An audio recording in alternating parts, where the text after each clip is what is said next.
The winter winds howled outside the old crumbling apartment building, slipping through the cracks like icy fingers, searching for warmth. In a dimly lit kitchen, a small boy stood barefoot on the cold floor, clutching an empty wicker basket to his chest. His face was stray with dirt and dried tears, and his lips trembled, not just from the cold, but from fear. Fear of losing the little they had left. Across from him sat a man in a sharp business suit, a man who looked like he belonged in a boardroom. Under golden lights, not in a home where hunger echoed louder than words.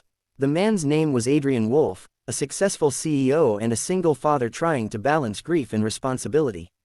But at that moment, with the boy staring into his eyes, he felt more lost than ever. And when the trembling child whispered, "Please don't take our food. My mom is sick," Adrian's world shifted in a way he never expected. Before we continue, if you believe kindness still exists and if you believe people deserve second chances, please like, comment, share, and subscribe to Kindness Corner. Also, tell us in the comments where are you watching from. The boy's name was Marlowe, and behind him on an old sofa lay his mother, Hannah, wrapped in a thin blanket that did nothing against the winter air. Her breaths were shallow, her skin pale, and even from across the room, Adrian could see she was fighting with every inhale. The apartment smelled faintly of mold and burnt wood from a makeshift heater the family had assembled out of broken parts.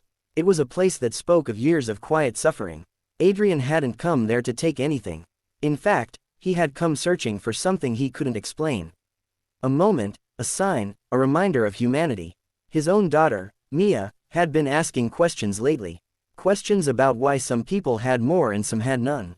Adrian had been driving through the old neighborhood he grew up in, trying to make sense of the world he had left behind when he spotted the small building with a flickering porch light. Something urged him to stop.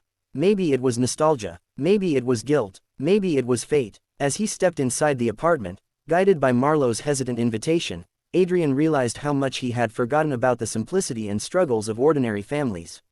Marlowe had shown him their pantry with a kind of heartbreaking pride. 2 loaves of bread, a few packets of biscuits, some leftover soup they'd been stretching for days. Adrian wasn't there to take their food. He was examining it with disbelief, wondering how a child had survived on so little for so long. But Marlowe had misunderstood his silence, his expression, the way he looked at the food. To Marlowe, every adult who entered their home was either a threat or someone who might leave them with less than before. Adrian felt a lump form in his throat as he slowly pushed the basket back toward the boy. He glanced at Hannah, whose tired eyes watched them through a haze of pain. She tried to sit up, but her body refused to cooperate. Adrian had been through pain, too. His wife Nora had passed away 2 years earlier, leaving him to raise me alone while carrying the crushing weight of grief. But even in their darkest days, they had never faced hunger like this. He remembered the nights he sat awake at his dining table, staring at stacks of paperwork, feeling like a failure as a father. Yet now, standing in a kitchen that barely held warmth, he understood that failure came in many forms and sometimes wasn't a choice. Marlowe lowered his gaze, ashamed of what he thought Adrian might do.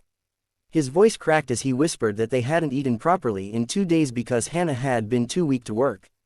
Marlowe had tried sweeping streets for coins, collecting cans, anything he could think of, but the world outside had been unkind. Then Marlowe finally broke, confessing that he thought Adrian was a government official or someone sent by the landlord to seize what little they had. Adrian's heart ached. He realized the boy wasn't begging for mercy. He was begging for survival. Moved by a force he didn't fully understand, Adrian rose from the kitchen chair and knelt in front of Marlowe. He placed a gentle hand on the boy's shoulder and told him that he wasn't there to take anything. Instead, he wanted to help. At first, Marlowe didn't believe him. Help was a word that had betrayed them many times. But when Adrian stepped outside and returned minutes later, carrying multiple bags of groceries from his car, Marlowe's breath hitched in disbelief. The bags were filled with fresh vegetables, fruits, medicine, and warm food, things the boy had only dreamed about for months. Adrian spent the next hour fixing the heater with tools he borrowed from his car. And then he cleaned the kitchen, prepared a simple meal, and made sure Hannah took her medicine. Hannah tried to protest, embarrassed to receive help, but her weak body had no strength to resist the kindness she desperately needed. Marlowe watched Adrian with wide, curious eyes, as if witnessing something impossible. Adrian wasn't just offering food. He had brought warmth, emotional warmth that had been missing from their lives. As Marlowe ate his first proper meal in days, Adrian felt a strange peace wash over him. Something inside that had been broken since Nora's death felt like it was finally stitching itself back together. He realized he had spent so much time drowning in work, trying to hide from grief, that he had forgotten the healing power of compassion. When Marlowe shyly asked why Adrian was helping them, Adrian simply said that sometimes life gives us chances to do the right thing and that this time he wouldn't ignore it. Before leaving, Adrian made a promise. He would return the next morning with a doctor for Hannah and warm clothes for Marlowe. He would also arrange for better heating and groceries every week. Marlowe hugged him tightly, the kind of hug a child gives when they finally feel safe. And for the first time in years, Adrian cried, not out of sorrow, but out of gratitude for being able to help.